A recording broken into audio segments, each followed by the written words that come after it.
दोस्तों, क्या आप भी शॉक हो जाते हैं जब आप देखते हैं कि आपके वेइंग स्केल के नंबर बढ़ रहे हैं? क्या आप जिस दिन हैवी ईटिंग करते हैं या फिर कुछ ऐसा खाते हैं जो एक्चुअली में जंक और फ्राइड हो, तो अगले दिन आपका पेट फूला हुआ और बेहद भारी फील होता है? तो हो सकता है कि आपके वेट गेन और ब्लोटिंग के ये साइन वाटर रिटेंशन के साथ जुड़े हों। वाटर रिटेंशन और वेट गेन एक दूसरे से क्लोजली रिलेटेड है। इन दोनों प्रोसेसेस के बीच का रिश्ता समझना जरूरी है, खासकर उन लोगों के लिए जो अपना वेट और ओवरऑल हेल्थ मैनेज करना चाहते हैं। चलिए इस वाटर रिटेंशन और वेट गेन के कुछ कारणों को समझ लेते हैं। वाटर रिटेंशन का मतलब होता है जब आपकी बॉडी में एक्सेस वाटर स्टोर हो जाए, जिसकी वजह से स्वेलिंग और ब्लोटिंग जैसी दिक्कतें हो सकती हैं। ये एक टेम्परेरी या फिर लॉन्ग टर्म कंडीशन भी हो सकती है। इसका मेन रीजन हो सकता है high salt intake, hormonal changes या फिर किसी मेडिकल कंडीशन की वजह से भी वाटर रिटेंशन की प्रॉब्लम आपको फेस करनी पड़ सकती है। वाटर रिटेंशन या फ्लूइड रिटेंशन तब होता है जब आपके शरीर के टिश्यूज में एक्स्ट्रा फ्लूइड इकट्ठा हो जाता है। इससे सूजन हो सकती है, खासकर हाथ, पाँव, आँखों या फिर पैरों में। कुछ और फैक्टर्स हैं जो इस वाटर रिटेंशन को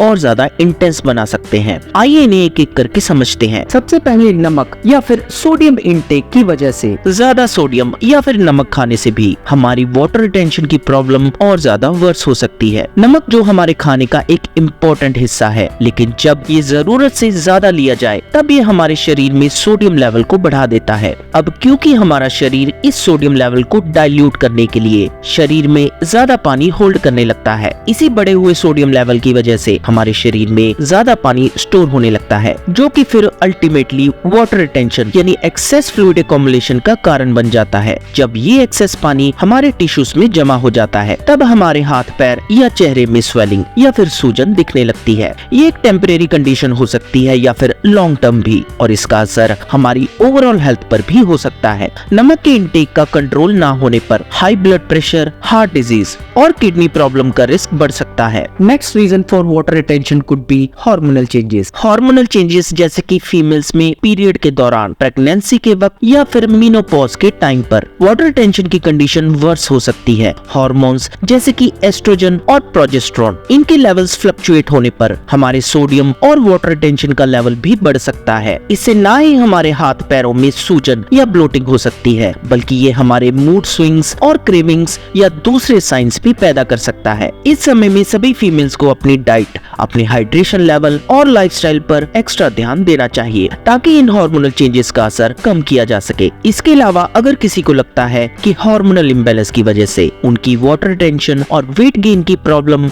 हद से ज्यादा हो रही है, तो किसी हेल्थ एक्सपर्ट से कंसल्ट करना ना भूलें। Another reason for weight gain could be surprisingly dehydration। उल्टा डिहाइड्रेशन भी हमारे वाटर रिटेंशन का कारण बन सकता है। जब बॉडी को लगता है कि आप कम पानी पी रहे हैं, तो वो शरीर में ऑलरेडी मौजूद पानी को होल्ड करने लगता है। इसके अलावा डिहाइड्रेशन से हमारे शरीर का सोडियम लेवल बढ़ सकता है और ये सोडियम एक्सेस वाटर रिटेंशन को और ज्यादा बढ़ा सकता है। डिहाइड्रेशन से हमारी किडनी भी अफेक्ट हो सकती है, जिसकी वजह से वो सोडियम को सही से फिल्टर नहीं कर पाती। ये एक विशियस साइकिल है जिसमें डिहाइड्रेशन और वाटर रिटेंशन ये दोनों एक दूसरे को बढ़ाते जाते हैं। इस प्रॉब्लम को एड्रेस करने के लिए हमें रेगुलर इंटरवल में पानी पीना, हाइड्रेटिंग फूड का इंटेक करना और डिहाइड्रेशन को अवॉइड करने के लिए अपने लाइफस्टाइल में सुधार करना चाहिए। Another reason for water retention could be inactivity। Come physical activity पानी की सर्कुलेशन में रुकावट डाल सकती है, जिससे हमारे शरीर में फ्लूइड बिल्डअप को बढ़ने का मौका मिलता है। जब हम लॉन्ग पीरियड्स बिना किसी तरह की फिजिकल एक्टिविटी के बिताते हैं, तो हमारा शरीर ब्लड सर्कुलेशन में कमी महसूस करता है। इसका असर हमारे लिम्फेटिक सिस्टम पर भी पड़ता है, जो हमारे शरीर के एक्सेस फ्लूइड को कंट्रोल करता है। इन एक्टिविटी के दौरान हमारे मसल्स भी एक्टिव नहीं होते